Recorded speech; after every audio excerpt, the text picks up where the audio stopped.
UP के CM Yogi Adityanath की छवि एक दृढ़ नेता की है। खासकर उनकी स्पष्टवादिता के लोग कायल रहे हैं। वैसे राजनेताओं में से है जो अपनी कही बात से कभी मुकरते नहीं हैं। अगर मगर की भाषा से अलग वह सीधे सीधे अपनी बात कहते हैं और उसके पीछे तर्क भी देते हैं। बेशक उनके कुछ बयान विवादों में भी रहे, लेकिन वह कभी अपनी बातों से डिगे नहीं।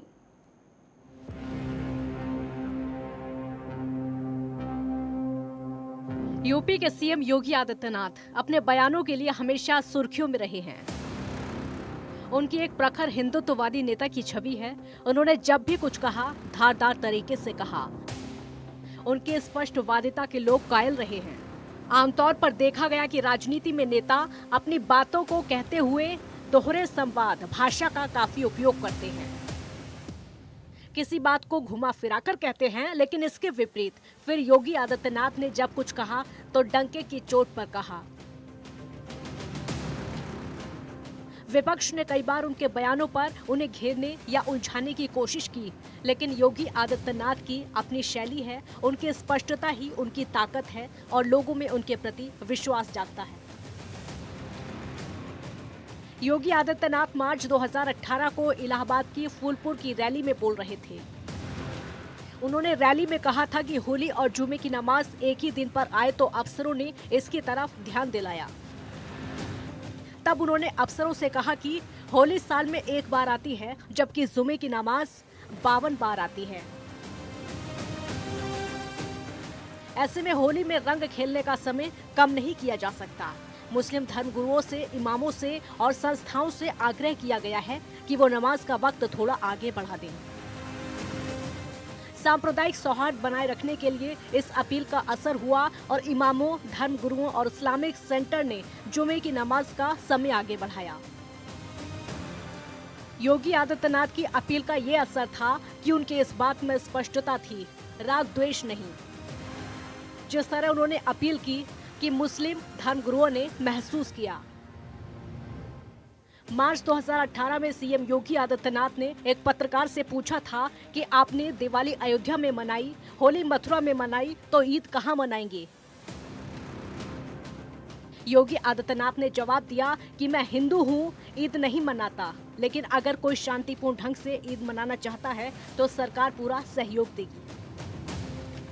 सीएम योगी आदित्यनाथ ने सियासी बयान भी सुर्खियां बटोरते रहे। जब लोकसभा चुनाव के लिए सपा बसपा का गठबंधन हुआ तो उन्होंने कहा कि जैसे तूफान आता है तो सांप छछूंदर एक साथ मिल जाते हैं, वैसे ही सपा बसपा भी मिल गए हैं। यूपी विधानसभा के चुनाव में जब चुनावी समर में योगी आदित्यनाथ का गर्मी वाला बयान खासा चर्चा में आया। चुनाव प्रचार में राजनीतिक पार्टियों के जरिए काफी तीखे बयान दिए जा रहे थे। तब योगी आदित्यनाथ ने कहा था कि जो गर्मी बढ़ रही है वो शांत होगी। कैराना, मुजफ्फरनगर में दिखाई दे रही है, शांत हो जाएगी। मैं मई जून में भी इसको शिमला बना देता हूँ। जो दंगा के मंसूबे के साथ इस समय अपना सिर उठाने का प्रयास कर रहे हैं। 5 वर्ष तक ये सभी लोग बिलों में घुसे थे, दुबके हुए थे। जो थोड़े बहुत कभी सब्जी के लिए निकलता था, पुलिस पकड़ती थी, अगले दिन गले में तख्ती लगा करके आता था, कहा साहब बकस दो, बस सब्जी बेच करके अपना परिवार का भरण पोषण कर लेंगे। आप 10 मार्च के बाद देखना, फिर इनके गले में फिर वही तख्ती लटकती भी दिखाई देगी। और फिर एक गर्मी जो अभी किराना में और मुजफ्फरनगर में कुछ जगह दिखाई दे रही है ना, ये सब शांत हो जाएगी इसके बाद। क्योंकि गर्मी कैसे शांत होगी, ये तो मैं मई और जून में भी इसको बहुत शिमला बना देता हूं। दरअसल जनवरी 2022 में चुनाव प्रचार में आरएलडी नेता जयंत चौधरी के इस बयान पर 2 लड़कों की गर्मी देखकर बाबा को पसीना आ गया है। सीएम योगी आदित्यनाथ ने यह बयान दिया था कि इस बयान ने काफी सुर्खियां बटोरी। सीएम योगी ने एक बार कहा कि योग के ऊपर विवादित बयान देते हुए भी बयान दिया, जो लोग योग का विरोध कर रहे हैं उन्हें भारत छोड़ देना चाहिए और जो सूर्य नमस्कार को नहीं मानते उन्हें समुद्र में डूब जाना चाहिए। असहिष्णुता पर शाहरुख के बयान पर योगी आदित्यनाथ ने कहा था कि शाहरुख और हाफिज सईद के जुबान में कोई फर्क नहीं है। साथ ही योगी ने कहा था कि देश के वातावरण को खराब करने के लिए चाल चली जा रही है। जिसमें अब शाहरुख खान शामिल हो गए हैं। आमतौर पर नेता चाहे सत्ता में हो या फिर विपक्ष, धर्मनिरपेक्षता पर टिप्पणी नहीं करते। अपनी छवि को इस तरह सामने लाते हैं कि वो धर्मनिरपेक्षता के वाहक हैं, इसके मूल्यों के प्रति सजग हैं। लेकिन योगी आदित्यनाथ ने संसद में कहा था कि धर्म सेक्युलरिज्म देश की सुरक्षा के लिए सवाल बनता जा रहा है। इससे राष्ट्र की सुरक्षा खतरे में पड़ सकती है। देश में 230 जिले नक्सलवाद और माओवाद की चपेट में हैं। एक बार आदित्यनाथ ने कहा था कि गौ माता, भारत माता की रक्षा के लिए धर्म युद्ध की जरूरत आ गई है। धर्म युद्ध के लिए सेना की जरूरत पड़ती है। इसका हर कार्यकर्ता उस धर्म युद्ध का सेनानी होगा। फरवरी में विधानसभा चुनाव से पहले कहा, गजवाए हिंद का सपना कयामत तक साकार नहीं होगा।